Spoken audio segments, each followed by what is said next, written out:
이제 총평을 해볼게요. 이 차는 폭스바겐에서 나온 T-락이라는 차예요.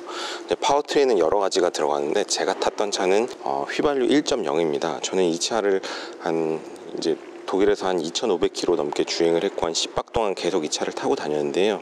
강력하게 말씀드릴 수 있는 것 중에 하나는, 만약에 본인 주행 패턴이 고속도로 주행이 많다면 저는 이 차는 단연코 추천하지 않아요. 왜냐하면 이 정도 차의 크기와 이 정도 배기량, 이 정도 가격대의 차를 사는 사람은 아무래도 연비에 대해서 신경을 분명히 안 쓰지 않을 거예요. 그렇다면 어느 정도 경제성도 고려를 하면서 작은 차를 사고, 게다가 1.0을 산다면 좀 경제성을 고려를 안 하는 사람이 아닐 텐데, 이 차는 고속도로 들어가면 절대로 연비가 좋지 않아요. 그거는 폭스바겐 이 차의 문제가 아니고 사실 1.0이라는 배기량의 한계예요. 그래서 고속도로를 고속주행 할 때는 배기량이 작으면 연비가 오히려 더 많이 떨어져요. 미넨에서 BMW 센터에서 4.4L짜리 X5 M 시리즈를 렌트해서 좀 탔었는데 2시간 동안 약간 과장하면 이 차 갖고 그 아우토반 가서 140, 150으로 달리면요, 연료 게이지 떨어지는 게 눈으로 보이는데 거의 X5M이랑 연비가 비슷한 것 같아요. 약간 과장됐을 수도 있는데 제 마음속에 이 차에 느껴지는 연비는 M 시리즈랑 비슷한 정도의 연비거든요.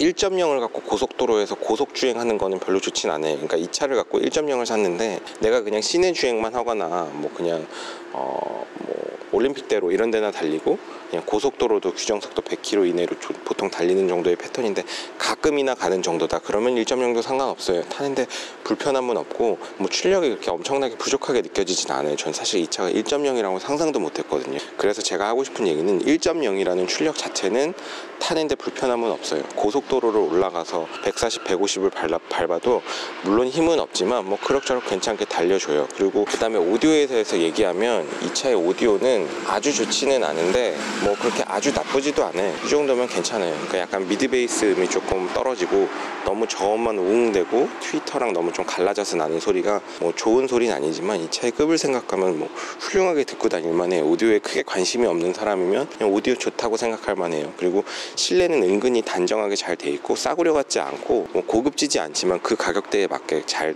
구성이 되어 있어서 전반적으로 제가 볼 땐 8박 미인입니다. 근데 저는 고속도로를 염두한다면 이 차를 절대로 사지 않아요. 우리나라에서 1.0을 산다는 건 무슨 고속도로 통행료 할인을 받는다거나 공영주차장 50% 할인을 받으니까 그런 혜택을 염두에 둔다면 경차가 메리트가 있는데, 이 차 1.0이 들어와 봐요. 크기 때문에 경차 등록이 안 되거든요. 그렇게 되면 이 차는 1.0이라는 건 별 메리트가 없어요. 차라리 뭐 2.0이나 3.0을 타면 연비가 안 좋아도 뭐 출력이라도 좋고 말지, 이 차는 출력도 그렇게 안 되는데 연비도 고속도로 주행을 하면 그렇잖아요. 물론 이제 시내 주행만 한다면 좀 큰 차이는 없겠지만, 제가 볼 때 이런 차의 1.0은 별로 그렇게 효율성이 없는 것 같습니다. 그래서 우리나라에 뭐 이 차가 들어올지도 의문이고, 뭐 들어오면 파워트레인이 어떻게 들어올지 모르겠지만 만약에 산다면 휘발유라면 최소 1.4 이상을 사는 게 맞는 것 같고, 이 차 1.0을 살 거면 저 같으면 단연코 그 돈 갖고 차라리 국산차 뭐 코나나 뭐 이런 거로 배기량 조금 더 높은 거 사겠어요. 아마 가격대가 그렇게 비슷할 테니까. 만약에 제가 T-락을 산다면 저는 뭐 디젤을 살 것 같아요. 1.4, 1.6 디젤 뭐 이런 거 있으면. 이 차는 뭐 2.0도 좋겠지만 이 차를 사면서 2.0 사는 건 또 가격대가 좀 안 맞는 것 같고, 1.6 디젤이 제일 어울리는 차인 것 같아요. 저는 산다면 1.6 디젤을 살 거고, 휘발유를 사신다면 1.0은 사지 마라. 이 차를 사면서 1.0을 사는 거는 저는 왜 사는지 이유를 잘 모르겠어요. 뭔가